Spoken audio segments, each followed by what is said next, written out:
Première bac sciences expérimentales, devoir 1, correction de la partie physique sur 12 points. L'exercice 1. Le tambour d'une machine à laver de linge est un cylindre de diamètre D égale 46 cm.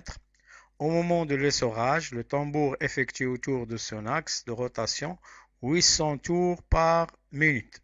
Première question. Déterminer dans le système international la valeur de la vitesse angulaire de rotation de ce tambour. Réponse. On a oméga égale delta θ sur delta t. Delta θ est égal à 800 fois 2π, 800 tours, chaque tour est 2π sur une minute qui est de 60. Alors, en effectuant le calcul, on trouve la valeur qui est oméga égale 83,78 radians par seconde. La question 2. Calculer et définir et calculer la période T et la fréquence F de la rotation de ce tambour. Réponse. La période, la définition de la période est le temps nécessaire pour effectuer un tour. La fréquence notée petit f est le nombre de tours par unité de temps par seconde. Donc f est égal à 1 sur t. Alors pour calculer la période t, on utilise la relation t est égal à 2π sur oméga.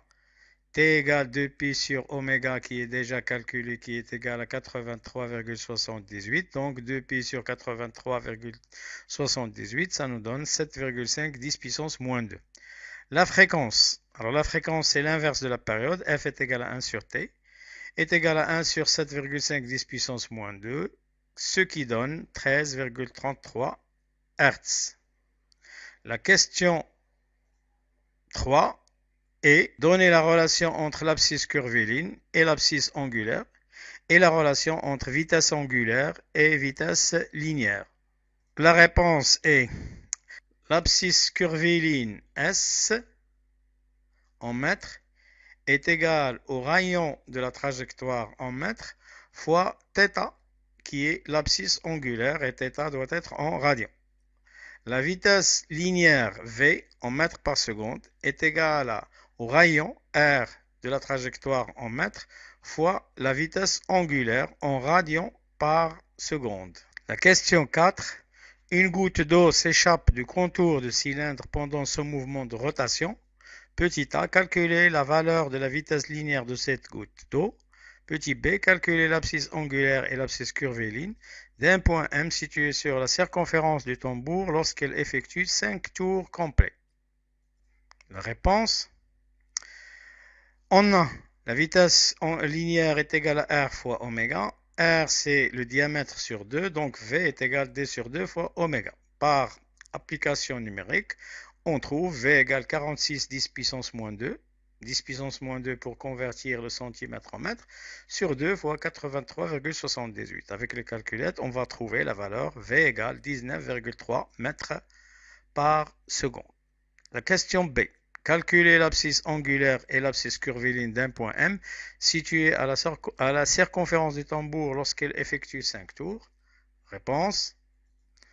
L'abscisse angulaire après 5 tours, θ égale 2πn avec n égale à 5 qui est le nombre de tours. Donc θ égale 2π fois 5 est égal à 10π est égal à 31,4 radians. Ça c'est l'abscisse angulaire. L'abscisse curviligne après 5 tours, on sait que l'abscisse curviligne S est égal à R fois θ. Et R c'est D sur 2 puisqu'il se trouve à la circonférence. Donc S est égal à D sur 2 par application numérique. 46 10 puissance moins 2 sur 2 fois 31,4, ça nous donne 7,22 mètres. L'exercice 2. Un disque de diamètre D est égal à 20 cm tourne autour d'un axe fixe delta passant par son axe de symétrie.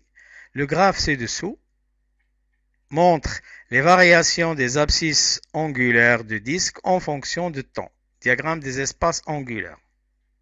Premièrement, donner la définition du mouvement de rotation d'un corps solide autour d'un axe fixe. La réponse.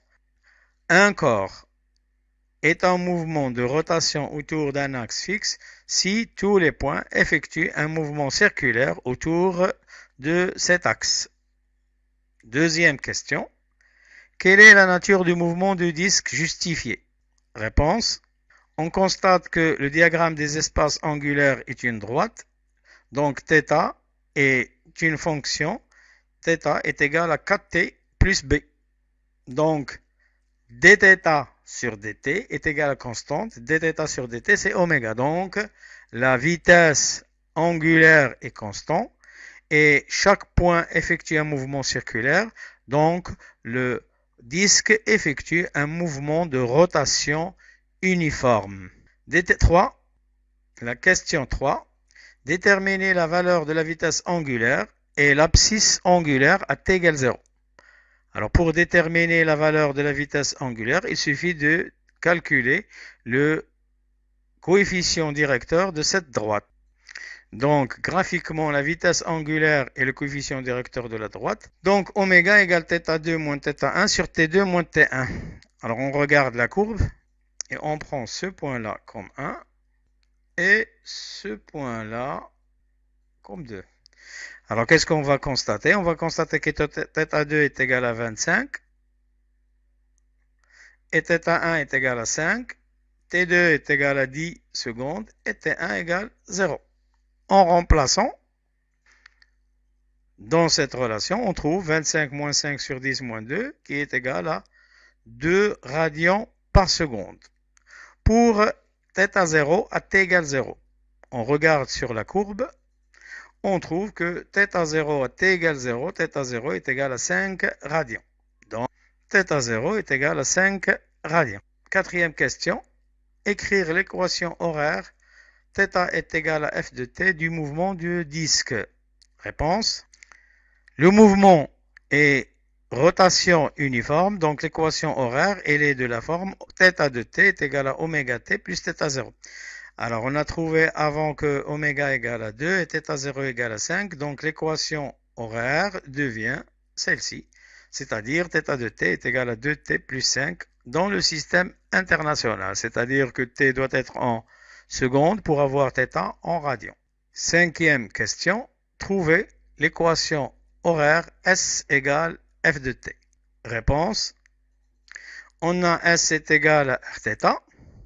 Donc, l'équation horaire relative à l'abscisse curviligne, S est égal à d sur 2 fois θ est égal à d sur 2 fois 2t est égal à 10 puissance moins 2 qui est d sur 2 fois 2t plus 5, c'est-à-dire 0,2t plus 0,5. Sixième question. Combien de tours effectue le disque à l'instant t égale 30 secondes? À l'instant t égale 30 secondes, l'abscisse angulaire est égale à θ est égal à oméga t plus θ0 est égal à 2πn, avec n le nombre de tours effectués. Donc, petit n est égal à oméga t plus θ0 sur 2π, c'est-à-dire 2t plus 5 sur 2π. En remplaçant t par 30, on trouve 2 fois 30 plus 5 sur 2π qui est égal à 10,34. Qu'est-ce que ça veut dire? Ça veut dire qu'à l'instant t égale 30 secondes, notre tambour a effectué 10 tours et 0,34 de tours. Septième question. Calculer la période et la fréquence de rotation de ce disque. Réponse. On a t égale 2π sur oméga.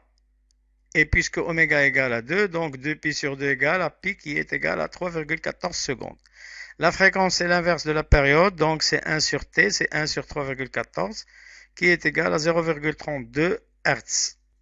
Huitième question. Déterminer la position d'un point M par rapport à l'axe si sa vitesse linéaire est Vm égale à 0,1 mètres par seconde. Réponse. On a Vm est égal à Rm fois oméga, avec Rm la distance entre le point et l'axe. Donc Rm est égal à Vm sur oméga. Vm est égal à 0,1 et oméga est égal à 2 radians par seconde. Donc Rm est égal à 5 10 puissance moins 2 mètres, c'est-à-dire 5 cm.